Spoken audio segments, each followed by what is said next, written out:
Você que não sabe ainda por onde começar dentro do mundo do Alteryx, trouxe um jeito diferente.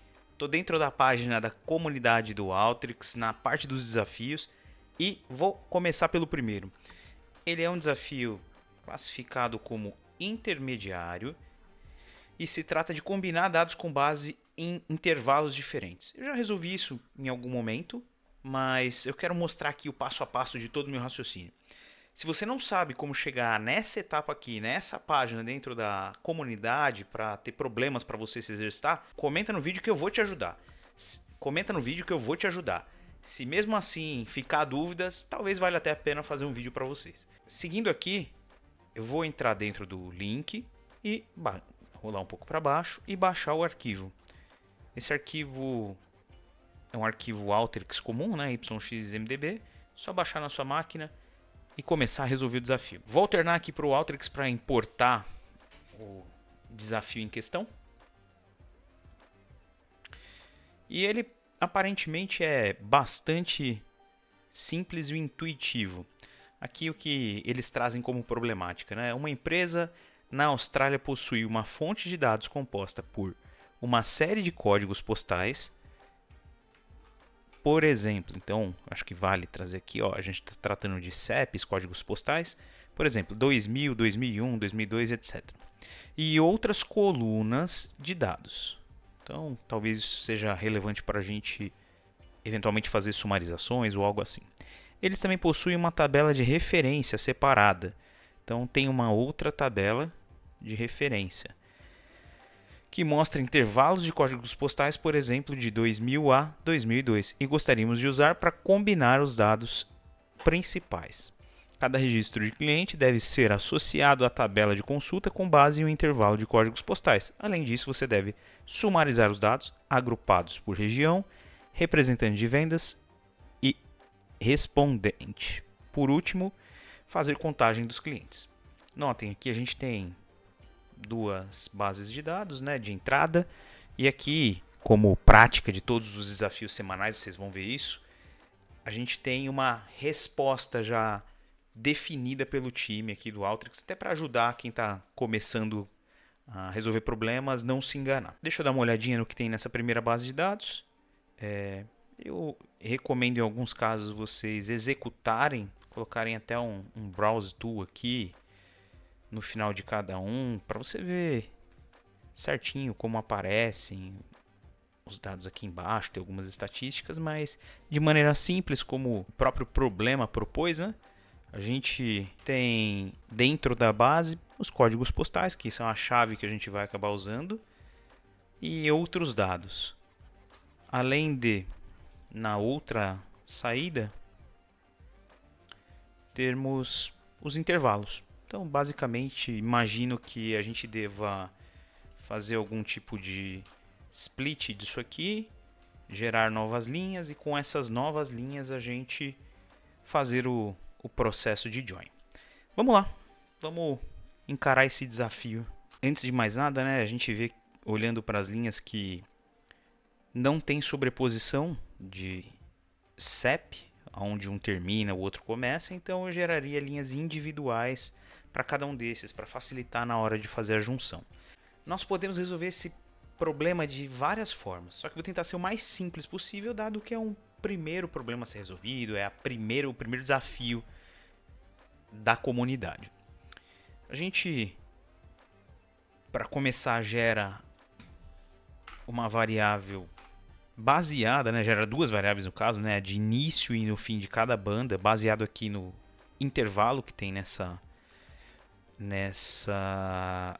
primeira tabela, e pede para ele deixar como intervalo underline. O que vai acontecer? Como tem dois intervalos aqui, ele vai gerar uma que chama intervalo 1, underline 1, e a outra intervalo underline 2. Veja só. Então eu tenho o começo de cada banda e o final de cada banda. Tá. E agora, como que a gente passa para resolver? Antes de seguir para a operação, vale destacar que precisa de um ajuste. Como esses dois campos vieram de um campo de texto, eu não vou conseguir fazer operações matemáticas. Então, preciso converter primeiro para outro formato, um formato inteiro, pode ser int 32, int 16 nesse caso, porque o número é bem pequeno. E com isso feito, eu posso usar outra ferramenta chamada gerar linhas, que basicamente vai receber uma condição e gerar linhas diferentes. Isso vai ser bem útil para a gente fazer o join depois com a outra tabela, a junção com outra tabela. A gente define uma expressão de inicialização, nesse caso aqui é a parte inferior da banda, lembrem, está no campo de intervalo 1. A gente define uma condição de loop para ele ficar gerando as linhas uma após a outra, né? Então a gente usa o próprio campo que chama sep, que a gente acabou de criar, e adiciona 1. Afinal de contas é tudo sequencial. E aí é a expressão de parada. Nesse caso, ao invés de raw count, eu preciso que seja a variável sep. E a condição para ela parar é o final da banda, que está no campo intervalo 2. Com isso, a gente deverá, assim que executar, ter linha a linha com o CPF distinto para cada uma das operações. Vejam só. Agora a gente tem um 2000, 2001 e vai até 2019. Todos com John. Quando a gente passa para o TED, 2020 e vai até o 2039, como a gente esperava. Tá bom, agora ficou bem mais fácil. Eu já tenho a região, o representante, a receita e o CEP. Na outra tabela eu tenho mais algumas informações, mas a gente já pode fazer a junção aqui pelo CEP.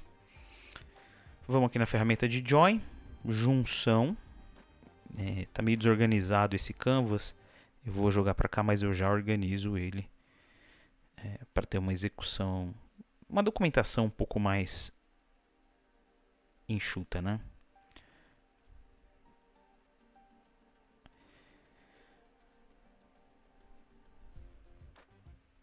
Com isso, a gente pode usar o CEP dos dois lados, código postal aqui e neste outro é CEP. CEP está com o mesmo formato de variável, a gente quer o que vai dar join, tá bom? Quando a gente executar, vai ver que conseguimos enriquecer com todas as informações que a gente precisava. Agora vamos fazer as sumarizações. As sumarizações que estão aqui. Cada registro precisa ser associado à tabela de consulta com base no intervalo de códigos postais. Isso a gente já fez. Além disso, você deve sumarizar os campos agrupando por região, representante de vendas, respondente e contagem de clientes. Vamos lá, transformar, sumarizar. Ele conectou aqui onde eu não queria. Às vezes acontece isso com Alteryx, para quem já usa há um tempo. Deve saber que o Canvas atrapalha um pouco algumas vezes.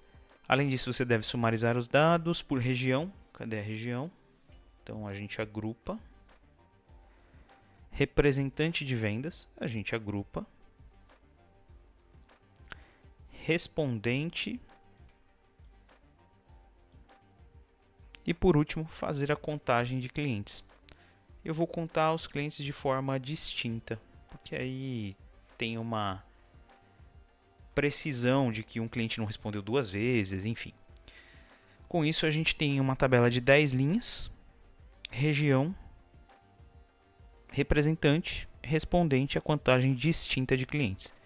Não sei nem se bate, mas aparentemente sim. Ó. A gente tem as mesmas 10 linhas. A primeira linha tem R1, John, sem responder com 476. E a mesma coisa desse lado. Então, nós temos aqui o resultado dos dois datasets iguais. Deu uma pequena diferença no tamanho de bytes.